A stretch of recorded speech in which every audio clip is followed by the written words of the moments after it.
Welcome back to my channel. Guys, आज हम बात करने वाले हैं एक Lifetime TV romantic thriller के बारे में जिसका नाम है the lover in the attic. ये फिल्म 2018 में रिलीज हुई थी। ये एक ट्रू स्टोरी बेस्ड फिल्म है जिसे डायरेक्ट किया है मेलोरा वॉल्टर्स ने। IMDb पर इसका रेटिंग है 5.6 आउट ऑफ 10 और रॉटेन टोमेटोज पर इट्स 67% फ्रेश। वेल, टाइटल से ही आपको पता चल गया होगा कि ये कहानी काफी स्कैंडलस है। इनफैक्ट ये तो 1920s की द मोस्ट र्यूमर्ड अफेयर में से एक है, लेकिन एक ऐसी रोमांटिक स्टोरी की एंडिंग एक ट्रेजेडी थी। तो चलिए अभी जल्दी से इस वीडियो को स्टार्ट करते हैं, इस फिल्म का स्टोरी लाइन को जान लेते हैं एंड एट द एंडिंग बात करते हैं इस कहानी से रिलेटेड ट्रू फैक्ट्स के बारे में। कहानी शुरू होती है एक यंग एंड ब्यूटीफुल लेडी से जिसका नाम है डॉली। उसकी शादी होती है एक टेक्सटाइल बिजनेसमैन फ्रेड से। डॉली को हमेशा से ही एक लग्जूरियस लाइफस्टाइल चाहिए थी। उसे तो हॉलीवुड में अपनी जगह बनानी थी, बड़े बड़े लोगों के साथ दोस्ती करनी थी। फ्रेड के साथ शादी करके उसे पैसा प्रॉपर्टी तो मिल जाती है, मगर जो सम्मान और ऑथोरिटी उसे चाहिए थी वो उसे कभी नहीं मिली। फ्रेड इनिशियली तो उसका दीवाना था, मगर वो उसे एज अ ट्रॉफी वाइफ ही ट्रीट करता था। दोस्तों के सामने एज इस प्राइवेट प्रॉपर्टी उसे ह्यूमिलेट करता था। वो काफी डोमिनेटिंग भी था। उसे जहाँ चाहिए था वो डॉली को लेकर जाता था शो ऑफ करने के लिए, मगर उसके अलावा उसने ना कभी डॉली को किसी रोमांटिक डिनर पे ले गया था, ना मूवी देखने। इतना फालतू समय उसके पास था ही कहाँ। पूरा दिन वो काम करने के बाद वो अपनी वाइफ से इतना तो एक्सपेक्ट कर ही सकता है कि वो उसके लिए घर में ही वेट करे, खाना पकाए, घर संभाले।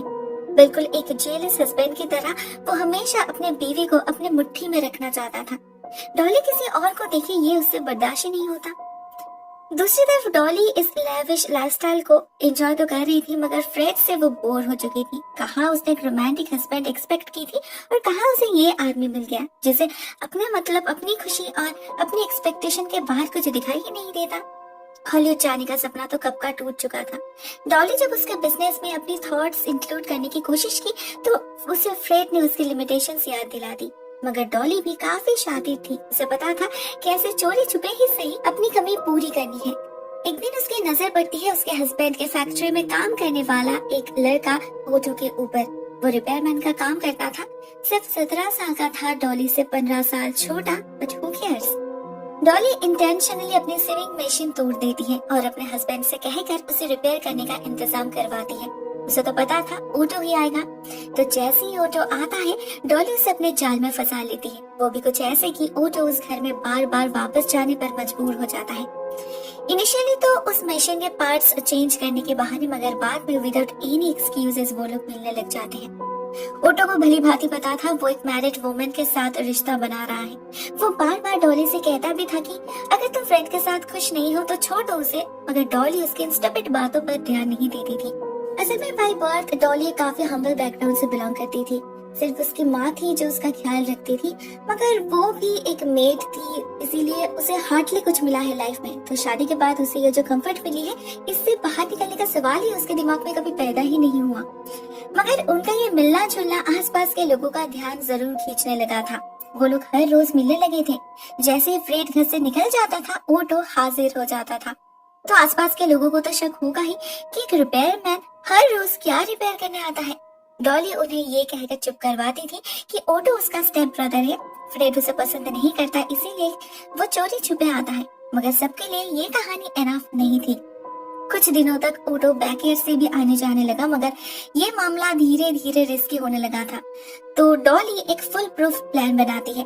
वो कुछ ऐसी अरेंजमेंट्स करती है कि ऑटो उसके लिए हमेशा हमेशा के लिए अवेलेबल हो।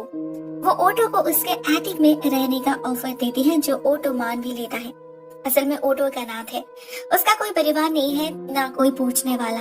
वो यहाँ पर आराम से रह सकता है, दिन भर डॉली के साथ मस्ती कर सकता है। ऑफ कोर्स फ्रेड के जाने के बाद जो चाहे खा सकता है, किसी चीज के लिए उसे कुछ सोचने की जरूरत ही नहीं है। ऊपर से एक इतनी ब्यूटीफुल लेडी की कंपनी एंजॉय कर सकता है वो।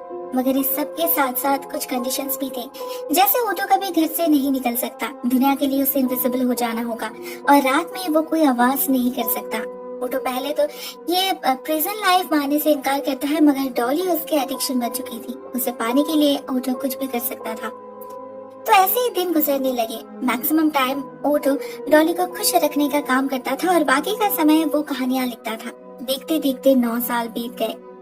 इतने सालों में कई बार फ्रेड को किसी की प्रेजेंस महसूस हुई है इस घर में। उसे तो ये तक लगा कि ये घर ही शायद हॉन्टेड है या फिर चोर घुसा है। मगर असली सच का पता उसे कभी नहीं लगा। दूसरी तरफ एटिक में ओटो भी कुछ ज्यादा खुश नहीं था। फ्रैंकली उसे भी कभी कभी बहुत फ्रस्ट्रेशन फील होता था, मगर उसे डॉली की हालत भी पता है। उसने खुद देखा है फ्रेड उससे कितनी बदतमीजी से ट्रीट करता है। उसे पता है डॉली को उसकी जरूरत है, मगर इतने सालों तक सोशलाइजेशन से दूर रहने का असर उस पर पड़ने लगा था। डॉली एक दिन उसे लेकर एक सीक्रेट क्लब में जाती है, मगर वहाँ इतने सारे लोगों के बीच उसे घबराहट महसूस होने लगती है। ऐसे लाइफस्टाइल से वो फिजिकली और मेंटली बीमार पड़ने लगा था। वो डॉली के साथ एक नॉर्मल लाइफ लीड करना चाहता था, शादी करना चाहता था, फैमिली बनाना चाहता था, मगर डॉली ये लाइफस्टाइल छोड़ नहीं सकती थी। उसे पता था ओटो के पास प्यार तो है मगर पैसा नहीं। किसी भी कीमत पर वो इस कंफर्ट जोन से निकलना नहीं चाहती थी। उसे ओटो तो चाहिए था, मगर साथ में फ्रेड का पैसा भी। और वैसे भी वो जितनी भोली दिखती थी उतनी भोली तो वो थी नहीं। उसे आदमियों को मैनिपुलेट करना बहुत अच्छी तरीके से आता था। इवन फ्रेड जैसे जानवर को भी उसने उल्लू बनाने में कामयाब हो चुकी थी। उसके जिंदा रहने के साथ साथ उसके मरने के बाद भी डॉली को ये सब, ये प्रॉपर्टी, ये पैसा, ये कंफर्ट चाहिए थी। इसीलिए उससे कहकर वो एक हेवी अमाउंट का लाइफ इंश्योरेंस करवाती है। पता नहीं उसके दिमाग में क्या चल रहा था। शायद उसे फ्रेड के वायलेंट नेचर से डर लगने लगा था, इसीलिए वो उसकी बंदूक ओटो को छुपाने के लिए देती है। मगर इसके बाद ही चीजें बहुत कंफ्यूजिंग होने लगती हैं। नेक्स्ट डे डॉली फ्रेड के साथ एक पार्टी में जाती है। वहाँ पर उसकी मुलाकात होती है फ्रेड के लॉयर रॉय से। फ्रेड तो डांस नहीं कर रहा था, तो डॉली रॉय के साथ ही डांस करने लगती है और कुछ फ्लर्टिंग भी करती है। ये देखकर फ्रेड गुस्से में पागल हो जाता है, डॉली को फोर्सफुली घर वापस ले जाता है। वो तो गुस्से में था ही, और डॉली भी जैसे इंटेंशनली चिल्लाने लगी थी, शायद ओटो को सुनाने के लिए, क्योंकि उसे पता था ओटो उसे बचाने जरूर आएगा। मजबूरन उसे फ्रेड का सामना करना भी पड़ेगा। यही तो वो चाहती थी, इसीलिए तो उसने उसे वो बंदूक दी थी। और ठीक ऐसा ही होता है। ओटो अपने प्यार को बचाने के लिए फ्रेड को शूट कर देता है। गोली की आवाज से पड़ोसियों को पता चल चुका था कुछ तो गड़बड़ है, पुलिस भी शायद आने वाली है। तो ओटो इस इंसिडेंट को एक रॉबरी की तरह पोर्ट्रे करने की कोशिश करता है। वो फ्रेड की घड़ी और डॉली की ज्वेलरी लेकर भाग जाता है और डॉली को क्लोजेट में बंद कर देता है। पुलिस आने पर उन्हें ये तो लगा कि शायद डाल में कुछ काला है, क्योंकि अगर चोर आया तो वो फ्रेड के पैसे से भरे वॉलेट को क्यों छोड़ गया, मगर पूरा डाल ही काला है ये उन्होंने गेस तक नहीं किया था। एक डिटेक्टिव को शक जरूर होता है। वो डॉली से पूछकर उस चोर का एक स्केच भी बनाते हैं, मगर डॉली के खिलाफ कोई सबूत भी तो नहीं थे, इसीलिए वो बहुत आराम से सेफ हो जाती है। मगर अभी भी मर्डर वेपन उसके घर में ही थी और इंश्योरेंस का पैसा भी तो उसे नहीं मिला था। तो वो उस अटॉर्नी रॉय को अपने घर बुलाती है, उससे प्यार का नाटक करती है और उसे बहुत जल्दी पेचेक मिल जाता है। इस अटॉर्नी को मतलब उसका तो प्लान था कि वो नेक्स्ट वीक ही डॉली से शादी कर लेगा, मगर डॉली तो कुछ और ही सोच रही थी। वो रॉय को ये बंदूक देती है ये कहकर कि फ्रेड की मौत के बाद उसे अपने सिक्योरिटी के लिए कुछ चाहिए थी, इसीलिए उसने एक पॉन शॉप से ये बंदूक खरीदी थी। लेकिन अभी इसके साथ उसे सेफ फील नहीं होती, इसीलिए अभी इसे फेंक देना ही ठीक रहेगा। प्यार में पागल रॉय वैसा ही करता है, लेकिन सब कुछ करने के बाद भी उसे बेचैन मिलता है, क्योंकि पेचेक मिलते ही डॉली कैलिफोर्निया शिफ्ट हो गई थी ओटो के साथ। हाँ, वो कुछ दिनों के अंदर ही वापस आ चुका था, मगर ये उसने रॉय को बताने की जरूरत ही महसूस नहीं की। ओटो को तो वो बार बार ये कह रही थी कि वो जो सब कुछ ये कर रही है वो उन दोनों के भलाई के लिए, मगर ओटो धीरे धीरे समझ चुका था कि ये औरत सिर्फ उसके साथ खेल रही है, उसे यूज कर रही है। फिर भी सब कुछ जानते हुए भी वो कुछ नहीं कर पाया, सिर्फ डॉली को एक के बाद एक लवर के साथ शेयर करता गया, क्योंकि इस जीवन से वो जैसे यूज्ड हो चुका था और डॉली की लत तो उसे बहुत पहले ही लग चुकी थी। यहाँ पर आने के बाद भी डॉली ऑलरेडी कई सारे लवर्स चेंज कर चुकी थी। रिसेंटली जिसे वो डेट कर रही है वो एक डिफेंस अटॉर्नी है, हरमैन। डॉली को अपने आप को सिक्योर रखना था एट एनी कॉस्ट, क्योंकि शायद उसे पता था राज ज्यादा दिनों तक छुपा नहीं रहने वाला। और ठीक ऐसा ही होता है। जब रॉय को पता चलता है डॉली उसे धोखा देकर पैसा लेकर भाग गई है, तो वो पुलिस के पास जाकर वो बंदूक उन्हें दे देता है और वो खुद उस डिटेक्टिव को फोर्स करता है डॉली के अगेंस्ट इन्वेस्टिगेशन शुरू करने के लिए। उस डिटेक्टिव को ऑलरेडी डॉली पर शक था, तो वो कैलिफोर्निया में डॉली को ढूंढ निकालता है और उसे इंटरोगेट भी करने जाता है, मगर वहाँ डॉली को डिफेंस कर रहा था हरमैन। मर्डर वेपन मिला तो क्या हुआ, उस पर फिंगरप्रिंट्स तो डॉली की थी ही नहीं, तो हरमैन के सवालों के सामने डिटेक्टिव को लौटना ही पड़ता है। मगर जब हरमैन डॉली को शादी के लिए प्रपोज करता है तो वो जो खुद को संभाल नहीं पाता। इससे पहले ही उसने डॉली को वार्न किया था, मगर डॉली तो अपने आप को लेकर ही बिजी थी और ओटो को तो उसने जस्ट टेकन फॉर ग्रांटेड ले चुकी थी। तो एक दिन जब वो हरमान के साथ इसी घर में फ्लर्ट कर रही थी, ओटो बहुत ही ज्यादा नाराज हो जाता है। गुस्से में पागल होकर वो हरमान को चाकू दिखाकर घर से बाहर फेंक देता है और डिटेक्टिव को कॉल करके सब सच्चाई कन्फेस करता है। उसी रात उन्हें अरेस्ट कर लिया जाता है। हरमान तो सच्चाई जानकर शॉक्ड हो चुका था, मगर फिर भी वो आखिर तक डॉली को डिफेंस करता रहा। दूसरी तरफ ओटो को पब्लिक सिंपैथी बहुत ज्यादा मिल रही थी। सबका मानना था डॉली अपने पति के पैसों के लिए ये सब किया। ओटो को सेक्स स्लेव की तरह यूज की और बाद में उससे ही फ्रेड का खून भी करवाई। बात तो ठीक ही थी, मगर कानून सबूत मांगता है और सारे सबूतों के अनुसार ओटो ही दोषी था। उसे सजा मिलती है और डॉली को फ्री कर दिया जाता है। फाइनली हमको पता चलता है सजा मिलने के कुछ दिन के अंदर ही ये केस स्टैच्यू ऑफ लिमिटेशंस पार कर चुका था, तो ओटो भी फ्री हो जाता है। मगर वो डॉली के साथ रियूनाइट नहीं करता, वो लोग ब्रेकअप कर चुके थे।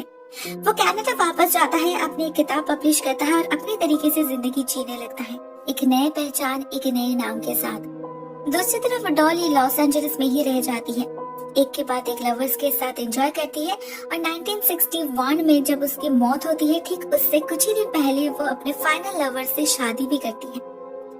दोस्तों, इस फिल्म की कहानी यहीं पर एंड हो जाती है। इसमें दिखाए गए मैक्सिमम फैक्ट से सही है, मगर एंडिंग ट्विस्ट को चेंज किया गया है।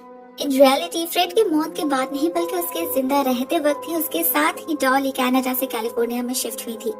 उसकी कंडीशन बस एक ही थी कि इस घर में भी एक एटिक होना चाहिए, और वो उसे मिलता भी है, क्योंकि उसे इस घर में भी तो ओटो को साथ ले आना था। On 22 अगस्त 1922 फ्रेड का खून कनाडा में नहीं बल्कि कैलिफोर्निया के इसी घर में हुआ था। उसे मारने के बाद ओटो कनाडा भाग गया था, मगर उसके बाद क्या हुआ इसे लेकर थोड़ा सा कंफ्यूजन है। कोई कहता है कि वो कनाडा में रह गया, एक नई आइडेंटिटी अडॉप्ट करके वॉल्टर क्लेन नाम से वहाँ पर किसी औरत से शादी भी की।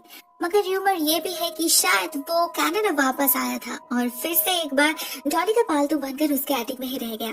मगर तब डॉली के ऊपर भी केस चल रहा था, तो वो जेल में थी। उसे ओटो को लेकर टेंशन होने लगा, पता नहीं वो क्या खा रहा है, इसीलिए उसने उसके that time boyfriend attorney Herman Shapiro को उसके लिए कुछ खाने का इंतजाम करने के लिए बताई। मगर उसने ये नहीं बताई कि ये उसका बॉयफ्रेंड है या फिर ये उसका सेक्स स्लेव है। उसने ये बताया कि ये उसका हाफ ब्रदर है जिसे उसने एटिक में छिपाई है। अपने तरफ से फुल प्रिकॉशन उसने लिया था, मगर उस एटिक में जाने के बाद हरमैन को खुद ओटो से सब सच्चाई के बारे में पता चल जाता है, मगर वो तब अपना मुंह बंद ही रखता है। पुलिस को भी कोई क्लू नहीं मिलता, मर्डर वेपन पर उसकी फिंगरप्रिंट्स भी नहीं मिलती, तो डॉली को छोड़ना ही पड़ता है पुलिस को। तब के लिए ये मामला वहाँ पर ही सुलझ जाता है। मगर कुछ साल बाद इन 1930 डॉली से ब्रेकअप करने के बाद रॉय पुलिस को सब सच्चाई के बारे में इन्फॉर्म करता है, तो डॉली को फिर से अरेस्ट कर लिया जाता है और ओटो को भी। मगर स्टैच्यू ऑफ लिमिटेशन पार कर जाने के कारण ओटो को आजादी मिल जाती है कुछ ही दिनों के अंदर। डॉली पर तब भी केस चल रही थी, मगर जजेस कोई भी फाइनल डिसीजन नहीं ले पाए और फाइनली 1936 उसे भी फ्री कर दिया जाता है। 1961 में उसके मौत तक वो लॉस एंजलिस में ही रह गई और मौत के कुछ दिन पहले ही उसने अपने बॉयफ्रेंड से शादी भी की थी। दोस्तों, ये कहानी 1920s की थी one of the most scandalous affair में से एक है। बैड बॉय और नॉटी वैम की इस लव स्टोरी को बहुत ही ज्यादा एक्सपोजर मिला था। बहुत सारे डायरेक्टर्स की इंटरेस्ट थी इस कहानी में, जिसका नतीजा है आज की हमारी ये कहानी। मगर जेल से रिहा होने के बाद अपने 10 साल की गर्लफ्रेंड डॉली को छोड़कर ओटो जेल से गायब हो चुका था। फिर कभी उसके बारे में कुछ भी पता नहीं चल पाया। आज के लिए बस इतना ही दोस्तों। Thank you so much for watching this video.